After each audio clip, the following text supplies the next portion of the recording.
श्री स्वामी समर्थ मंडळीनो, आज आहे गुरुपौर्णिमा. त्यामुळे गुरुपौर्णिमेच्या सर्व भाविकांना खूप खूप शुभेच्छा. आज म्हटलं गुरुपौर्णिमा दिवस आहे, खूप मोठा दिवस आहे. त्यामुळे आज दिवसभरामध्ये मी स्वामींचा अभिषेक असेल किंवा पारायण असेल किंवा गुरुपद घेणे असेल, हे कसं करणार आहे सर्व गोष्टी आणि कशा प्रकारे आजचा दिवस मी साजरा करणार आहे याबद्दल आजचा संपूर्ण व्हिडिओ असणार आहे. त्यामुळे नक्कीच व्हिडिओ आजचा पूर्ण बघा. आज काही व्हिडिओमध्ये सेवा वगैरे किंवा कुठले उपाय तोडगे नसणार आहेत. फक्त आणि फक्त स्वामींची सेवा आणि कशा प्रकारे गुरुपद घेऊ शकतो आणि केंद्रात कसं जाणार आहेत, संपूर्ण गोष्टी याचे व्हिडिओ तुम्हाला दाखवणार आहे. आजचा एक छोटासा ब्लॉग असा समजा. नक्की याच्या ब्लॉगला भरभरून प्रेम देखील द्या. तर चला आजच्या दिवसाला सुरुवात करूया. तर आता इथे बघू शकत असाल तर ही आहे माझं देवघर. आता देवघरामध्ये ही जी काही पूजा मांडणी केलेली आहे किंवा पूजा झालेली आहे ती आदल्या दिवशीची पूजा आहे. आता ही सर्व काही पारोशी देवपूजा काढून घ्यायची आहे आणि परत नव्याने आज गुरुपौर्णिमेनिमित्त आपल्याला देवपूजा करायची आहे. आता बघायला गेलं तर सर्वप्रथम स्वामींच्या अभिषेकापासूनच सुरुवात करणार आहे. आता इथे बघू शकत असाल की स्वामींसाठी अभिषेकाचं ताट तयार केलेलं आहे. इथं तुपाचं निरांजन आहे. स्वामींना पुसण्यासाठी वस्त्र घेतलेलं आहे. पंचपाळा म्हणजे हळद कुंकू अक्षदा, चाफ्याचं फूल. बघा मी आवर्जून मला बोलले होते आदल्या दिवशी व्हिडिओमध्ये की चाफ्याचं फूल मी आणणार म्हणजे आणणारच. नंतर चंदन आहे, पंचामृत आहे, तुळशीपत्र, फुलं, अष्टगंध, पाणी, सर्व काही साहित्य अगोदरच काढून घेतलं आहे आणि इथे तयारी सुद्धा केली आहे अभिषेकाची. आता मी तुम्हाला सांगितलं होतं की ज्या वेळेस आपण अभिषेक करतो, सेवा करतो, नैवेद्य दाखवतो किंवा कुठलंही नामस्मरण करतो ते आपल्याला अग्नीच्या साक्षीनेच करायचं असतं. करणार आहोत आणि आपण सांगितलं होतं कालच्या व्हिडिओमध्ये मी किंवा परवाच्या व्हिडिओमध्ये की स्वामींचा अभिषेक करताना आधी अग्नी प्रज्वलित करून घ्यायचा आहे. त्यानंतर आपल्याला पंचामृताने किंवा साध्या पेयच्या पाण्याने सुद्धा तुम्ही अभिषेक करू शकणार आहेत. आता अभिषेक करताना तुम्हाला सर्वप्रथम आहे ते आपल्याला पुरुष सूक्तम किंवा तुम्ही सर्वप्रथम अथर्व शीर्षमचं पठण करावं. त्यानंतर पुरुष सूक्तमचं 1 वेळेस किंवा 16 वेळेस आणि त्यानंतर श्री सूक्तमचं 1 वेळेस किंवा 16 वेळेस यथाशक्ती तुम्ही अभिषेक करायचा आहे. आणि त्यानंतर 1 वेळेस आवर्जून पवमान सूक्तमचा सुद्धा अभिषेक करावा. आणि आता मी अभिषेकाला सुरुवातच करते आहे. तर 5 पळ्या पहिले आपल्याला पाण्याची आपल्याला अर्पण करायची असतात स्वामींना. अनंत कोटी ब्रह्मांड नायक राजाधिराज योगीराज जगत प्रभू श्री स्वामी समर्थ महाराज की जय.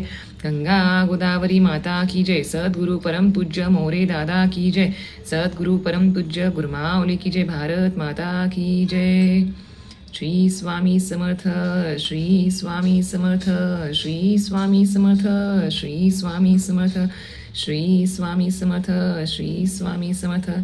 त्यानंतर आता आपण हे पंचामृत जे पण तयार केलेलं आहे ते पंचामृताच्या पण आता 5 पळ्या अर्पण करणार आहोत स्वामींना.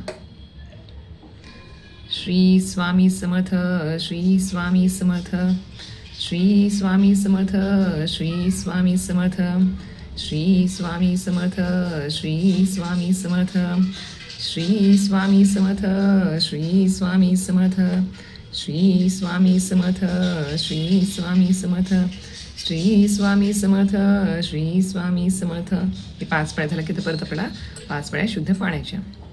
श्री स्वामी समर्थ, श्री स्वामी समर्थ, श्री स्वामी समर्थ, श्री स्वामी समर्थ, श्री स्वामी समर्थ, श्री स्वामी समर्थ, श्री स्वामी समर्थ, श्री स्वामी समर्थ.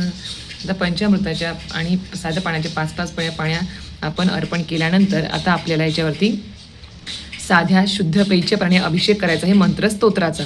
आता मंत्रस्तोत्राचा अभिषेक आपण केल्यानंतर आपल्याला जे तीर्थ तयार होईल ते आपल्याला ते तीर्थ जे आहे ते आपल्याला सांगितलं किंवा अकाल मृत्यूहरणम सर्व व्याधी विनाशम जे मंत्र आहेत ते आपल्याला ते तीर्थ घेऊन आपल्याला प्राशन करायचं होतं. चला आता आपण ते सुरुवात आता माझ्या पूर्ण अभिषेकाला मी सुरुवात करते. आता स्वामींचा अभिषेक मंत्रसूत्राने झाला. त्यानंतर म्हटलं आता आपण आज पौर्णिमा आहे, गुरुपौर्णिमा तिथी आहे. सोबत पौर्णिमा तिथी म्हटलं तर आपलं सत्यनारायण देवता असेल किंवा बाळकृष्णाला ही समर्पित असते, माता लक्ष्मीला समर्पित असते आणि सोबत आपल्या कुलदेवीला देखील समर्पित असते. म्हणून म्हटलं देवघरात आपल्या बाळकृष्णाची मूर्ती आहे त्यावर सुद्धा अभिषेक करूया, कारण की आज सत्यनारायण पूजन देखील घरात करायचं होतं. त्यामुळे पंचामृताने साध्या पाण्याने बाळकृष्णाच्या मूर्तीवरती अभिषेक करून घेतला. ओम नमो भगवते वासुदेवाय हा मंत्र म्हणून. त्यानंतर बघू शकत असाल तर इथे मी कुलदेवीचं टाक सुद्धा घेतलेलं आहे अभिषेकासाठी. तुम्हाला पहिले म्हटल्याप्रमाणे पौर्णिमा तिथी ही आपल्या कुलदेवीला देखील समर्पित असते. आता याच्यावर सुद्धा ओम ऐं ह्रीं क्लीं चामुंडाय विच्चे म्हणून 5 पळ्या पाणी साधं पाणी आणि परत 5 पळ्या पंचामृताने. रोज पंचामृताने अभिषेक करत नाही, पण आज गुरुपौर्णिमा, आषाढी पौर्णिमा, मोठी पौर्णिमा होती. म्हटलं चला पंचामृताने अभिषेक करूया. नाहीतर मी ज्यावेळेस मंगळवार किंवा गुरुपौर्णिमा पौर्णिमा तिथी असते त्यावेळी मी साध्याच पाण्याच्या पाण्याने अभिषेक करत असते. तर आता ओम ऐं ह्रीं क्लीं चामुंडाय विच्चे म्हणून अभिषेक करायचा असतो आणि सोबत एक वेळा श्री सूक्तमचं पठण करून आपण कुलदेवीच्या टाकावर अभिषेक करायचा असतो. आता इथे बघू शकत असाल तर अन्नपूर्णा मातेची मूर्ती देखील घेतलेली आहे. आता अन्नपूर्णा मातेच्या मूर्तीवर सुद्धा आपल्याला जो अन्नपूर्णा मातेचा जो काही मंत्र तुम्हाला येत असेल त्या मंत्राने तुम्ही अभिषेक करायचा आहे किंवा श्री सूक्तमचं पठण करून जरी अभिषेक केला तरी सुद्धा चालणार आहे. आता आपल्या नित्यसेवेच्या पोथीमध्ये अन्नपूर्णा मातेचा मंत्र दिलेला आहे. तो मंत्र तुम्ही 5 वेळेस जरी पठण केला आणि अभिषेक केला तरी सुद्धा चालणार आहे. तर आता इथे श्रीयंत्रावर अभिषेक आपण करणार आहोत. श्रीयंत्र तुम्ही खूपदा व्हिडिओमध्ये पाहिलं असेल, मी दाखवलं सुद्धा आहे. आता श्रीयंत्र हे माता लक्ष्मीचं आणि श्रीहरी विष्णूंचं आसन आहे. या श्रीयंत्रामध्ये अष्टलक्ष्मींचा वास असतो असं म्हटलं जातं. त्यामुळे तुमच्या देवघरामध्ये माता लक्ष्मीची मूर्ती जर नसेल तर श्रीयंत्र नक्कीच स्थापित करावं. खूप खूप प्रभावी यंत्र आहे. आपल्या परमपूज्य गुरुमाऊलींनी सांगितलेलं आहे, ज्यांच्या देवघरात श्रीयंत्र असतं त्याच्यावर सेवा होत असते तिथे कधीच माता लक्ष्मी काढता पाया घेत नाही. हे श्रीयंत्र माता लक्ष्मीचं आसन आहे. म्हणून पौर्णिमा असेल, शुक्रवार असेल, मंगळवार असेल, किंवा अष्टमी असेल, दुर्गाष्टमी असेल, कालाष्टमी असेल त्यावेळेस नक्कीच अभिषेक करावा, त्याच्यावरती सेवा नक्कीच करावी किंवा कुंकुमार्चन देखील करावं. आता हे श्रीयंत्र खूप प्रभावी आहे. आता त्याच्यावरती अभिषेक केल्यानंतर सर्व देवी देवता स्वच्छ पुसून वगैरे मी देवघरामध्ये स्थापित करणार आहे. ते तुम्हाला समोर आता पूर्ण देवपूजा झाल्यावरती दिसूनच येईल.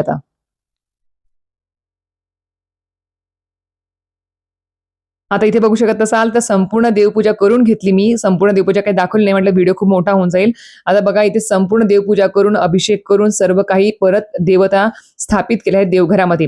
चाफ्याचे फुलं सुद्धा स्वामीने ठेवलेले आहेत. बघा आज खूप छान असं देवघर दिसत आहे, फुलांनी सजलेलं असं आहे. कारण की चाफा हा काही रोज रोज आपण स्वामीने ठेवत नाही. आणि खरंच सांगते, एक चाफा फक्त तिथे स्वामींजवळ ठेवल्यामुळे इतका सुगंध सर्व घरामध्ये दरवळत होता ना की खूप जास्त.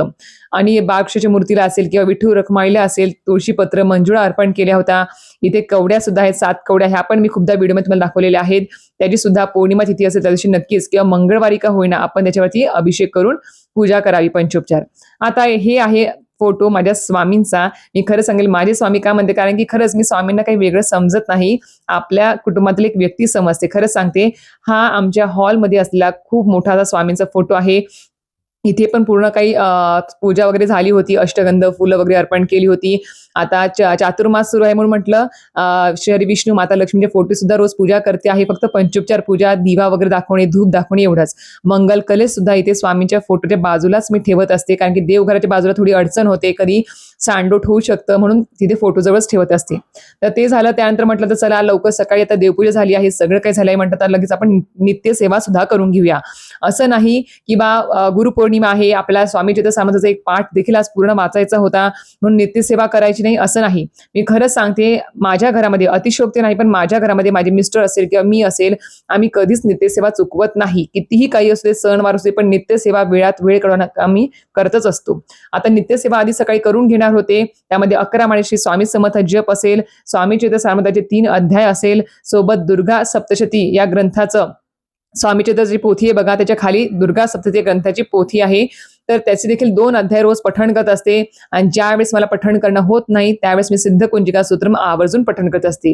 तर अशा प्रकारे नित्यसेवा करायची होती. सोबत आपल्याला माहिती की स्वामी चरित्र सामर्थ्य ग्रंथाचा पूर्ण पाठ देखील आपल्याला आज करायचा होता, तो पण मी पूर्ण करून घेतला. त्यानंतर आज गुरुपौर्णिमा आहे, पौर्णिमा तिथी होती, म्हटलं सत्यनारायण पूजन देखील करणं महत्वाचं आहे.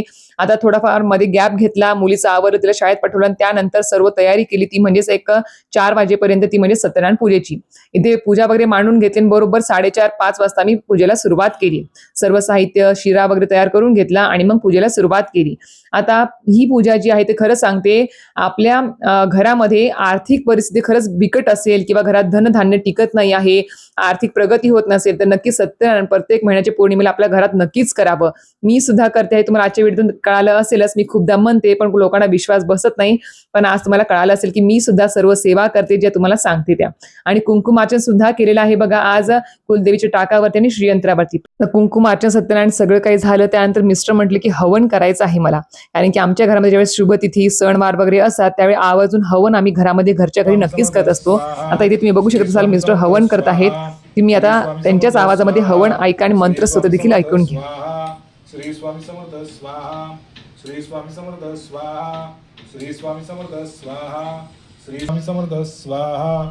श्री स्वामी समर्थ स्वाहा. श्री स्वामी समर्थ स्वाहा. श्री स्वामी समर्थ स्वाहा. श्री स्वामी समर्थ स्वाहा. तर आता दिवसभरातल्या सर्व सेवा, पारायण, पूजा, हवन सर्व काही करून आता आम्ही निघालो होतो स्वामींच्या दर्शनासाठी. जी ओढ आम्हाला दिवसभर लागली होती गुरुपद घेण्याची, दर्शन घेण्याची. आता केंद्रात आलो होतो. जवळच आमच्या घरापासून जवळ हे केंद्र आहे, दिंडोरी स्वामी समर्थ केंद्र.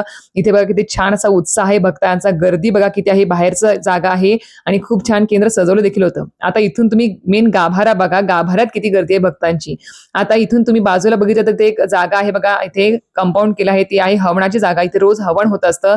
खूप मोठं यज्ञकुंड आहे आणि हे जे भक्तजन प्रदक्षिणा घालतात तिथे आहे औदुंबराचं वृक्ष. तिथे आपण प्रदक्षिणा घालूनच स्वामींचं दर्शन घ्यायचं असतं. आता इथे बघा जे उभय जे भक्त आहेत ते सगळेजण स्वामींचं दर्शन घेत आहेत आणि जे खाली बसलेले आहेत, खाली बसून तिथे आपल्याला गुरुपद घ्यायचं असतं. आता बघा मेन गाभार सुद्धा किती छान सजलेला आहे बघा. मी नेहमी इथेच या केंद्रात येत असते. आता इथे गुरुपद घेण्याची क्रिया चालू होती. आता मी बसली होती, मधोमध जी आहे ती माझी मुलगी आहे, तिला सुद्धा गुरुपद घेत आणि प्रत्येक वर्षी माझी मुलगी सुद्धा गुरुपद घेत आहे. आणि खरंच तिचं नशीब आहे की ती लहानपणापासून स्वामींचं गुरुपद घेत आहे. तिला स्वामी लहानपणीच कळाले. आपल्याला तरी उशीर झाला, पण खरंच सांगते स्वामींचं गुरुपद घेणं, स्वामींची सेवा करणं प्रत्येकाच्या नशिबात नसतं, पण ही संधी आपल्याला मिळालेली आहे. खरंच खूप नशिबान समजा. तर अशा प्रकारे गुरुपौर्णिमा हा दिवस खूप छान उत्साहात पार पडला. मिस्टरांकडून, माझ्याकडून, मुलीकडून सर्व सेवा पार पडल्या.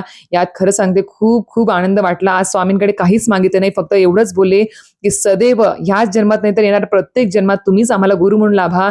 आणि खरंच सांगते जास्तीत जास्त सेवा आमच्याकडून, माझ्या मुलीकडून, मिस्टरांकडून करून घ्या, एवढंच मागणं मागितलं. त्यानंतर केंद्रामध्ये महाप्रसाद होता, त्याचा आस्वाद घेतला आणि त्यानंतर घरी आलो. आणि घरी आल्यावरती खरं सांगते स्वामींना परत एकदा नतमस्तक झाले, स्वामींना मुजरा केला आणि स्वामींना विनंती केली की पुढच्या गुरुपौर्णिमेपर्यंतच नाही तर शेवटच्या श्वासापर्यंत आमच्याकडून जास्त सेवा करून घ्या, सेवेकरी घडवून घ्या, हेच मागणं मागितलं. अशा प्रकारे आजचा दिवसभरातला गुरुपौर्णिमेचा हा जो छोटासा व्लॉग होता, सर्व सेवा, पूजा, हवन, पारायण सर्व काही तुम्ही शेअर केलेलं आहे. नक्कीच तुम्हाला आवडला असेल तर नक्कीच व्हिडिओ लाईक आणि सबस्क्राईब करायला विसरू नका. श्री स्वामी समर्थ.